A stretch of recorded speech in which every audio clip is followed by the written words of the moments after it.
Hello everyone, welcome to back my channel. Assalamualaikum warahmatullahi wabarakatuh. Perkenalkan, saya Salwa Atiel Zakmi dengan NIM 21000291188. Di sini saya akan menjelaskan bagaimana penanggulangan penyakit diare pada saat bencana. Jadi sebelum kita mengetahui penanggulangan penyakit diare pada saat bencana, kita harus tahu apa sih diare tersebut.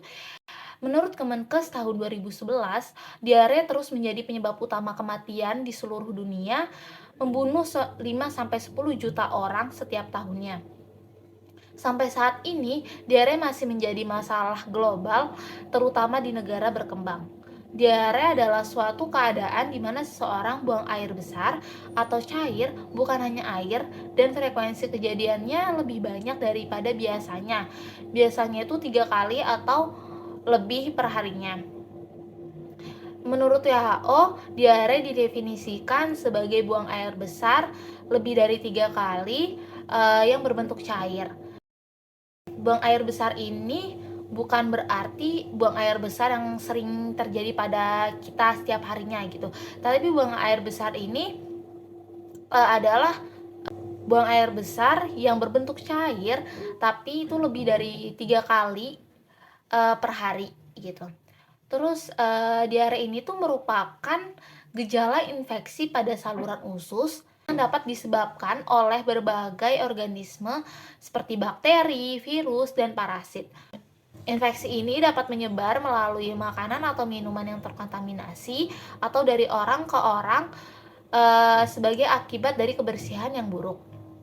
Jadi apa saja sih penyebab diare pada saat bencana? Jadi salah satu penyebab diare adalah faktor makanan, yaitu dapat berupa makanan basi, makanan yang beracun, alergi terhadap makanan tersebut, atau makanan yang terkontaminasi bakteri atau kuman. Bukan hanya itu, diare dapat disebabkan oleh minimnya sumber air bersih atau air minum. Kondisi lingkungan yang tidak sehat dan zaman yang tidak memadai juga bisa menjadi penyebab terjadinya diare.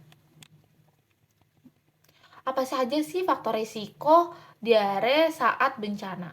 Faktor risiko diare saat bencana yaitu sanitasi yang kurang baik, seperti adanya kontaminasi air minum, paparan limbah atau tinja, kurangnya pengetahuan mengenai cuci tangan, dan kepadatan penduduk yang tinggi.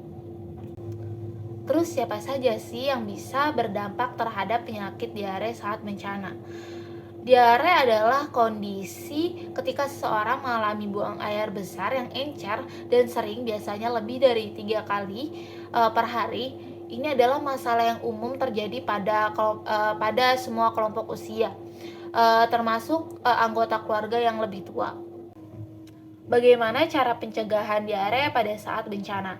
Ketika bencana berlangsung, kita sulit mendapatkan air bersih karena pasti tercemar oleh air kotor. Selain itu, jika kita harus mengungsi, fasilitas serba terbatas, termasuk air bersih. Air tidak bersih dapat menularkan penyakit diare. Pencegahan diare pada saat bencana itu dapat dilakukannya itu yang pertama, penyuluhan tentang penyakit diare. Yang kedua, mencuci tangan menggunakan sabun sebelum makan atau minum dan setelah buang air besar atau buang air kecil. Sabun akan merontokkan kuman yang menempel di tangan. Terus yang ketiga, merebus air yang akan diminum sampai mendidih.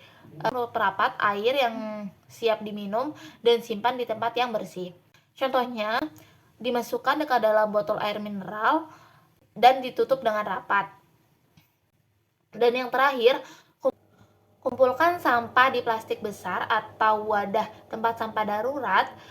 Jika mungkin, pisahkan antara sampah kering, yaitu seperti plastik bungkus makanan atau minuman, kertas, dan dengan sampah basah seperti nasi, lauk, sayur, sisa makanan tersebut. Terus bagaimana penanganan bila terjadi diare pada saat bencana? Usaha untuk menurunkan insiden dan tren kasus penyakit diare sangat membutuhkan komitmen bersama baik pihak unit pelayanan kesehatan maupun pihak pemangku kebijakan yang berwenang untuk bekerja sama bahu-membahu dengan masyarakat memperbaiki praktik air bersih, sanitasi lingkungan, dan kebersihan di tingkat rumah tangga. Sekian yang bisa saya sampaikan. Mohon maaf apabila ada salah kata dan salah penyampaian yang saya ucapkan. Kurang lebihnya mohon maaf. Wabillahi taufiq wal hidayah. Wassalamualaikum warahmatullahi wabarakatuh. Bye.